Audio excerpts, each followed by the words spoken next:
once again this afternoon with our Leadership Unplugged series and my friend Steve Cryne, who is the President and CEO of the Canadian Employee Relocation Council. Steve, so excited to have you with me this afternoon. Thank you. Pleasure, yeah. as always. So, okay, listen, friend, I just have to sort of banter about here. Your country passed some... You want some, don't you? Yeah, I do want some. I want some. You know what I'm talking about. Exactly.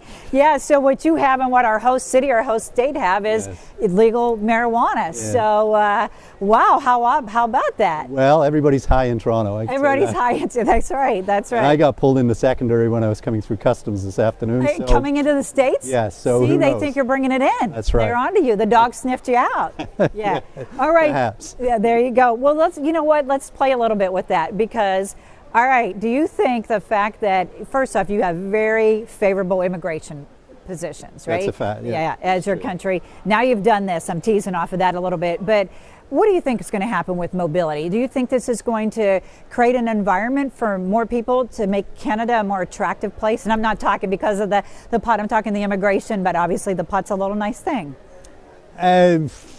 The jury's out on that. I think realistically, though, there's a huge investment in the marijuana cannabis industry in Canada, and that's going to attract talent. Yeah, it is. You know, so there dispensaries to everything, right? Well, the marketing, the research that goes into it. It's not just I don't know a lot about it. Really, I don't. Yeah. But there's a huge industry growing behind that. Yeah. Did I just say growing? Yeah, you did. You did. There's a huge industry growing behind that. So yeah, it's attracting talent, and it's attracting people in finance and marketing, IT, research. So yeah, it's going to generate new jobs. Yeah. Well, so you know what? I had the privilege, and thank you so much for being a guest of yours at your annual event in Montreal. And I got to tell you, I was blown away by your keynote speaker, Jim Harris. Yes. He was all on disruption and some of the great things that he talked about and the downstream impacts. So I'm so curious to hear from you, where do you see the disruption occurring within our mobility space? Because he talked about it in the macro sense and all these industries. Give us a sense of that. Well, I think we've got to separate innovation from disruption. So, to me, disruptors are people that take something that we're already doing and they figure out a different way of doing it. Whereas people that are innovative, they bring us new products. Completely new products that have not been, thought of before. Think about, I think, like Netflix is a disruptor. Yeah. It changed the way in which we watch television, right? But you look at the iPhone and it totally changed how we communicate and live our lives. Yeah. So in terms of the relocation industry, I'm not sure that we're going to see huge innovations. What I do continue to think is that we'll see more disruption as we go forward, as new technologies come on stream. That's really going to be where the holy grail is, I think, for the industry, is trying to find those solutions that technology can deliver to clients.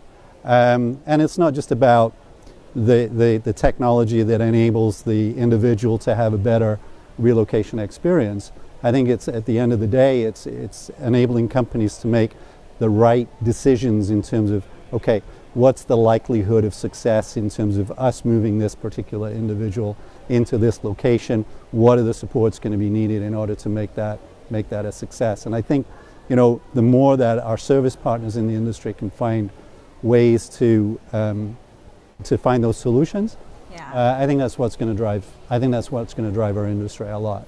It's going to be from that lens of it. So, as a trade association, then, and sort of being the lighthouse, or sort of the beacon through the choppy waters, be it disruption or innovation. What are the 1 to 2 key things that you try to impart to your constituents on this?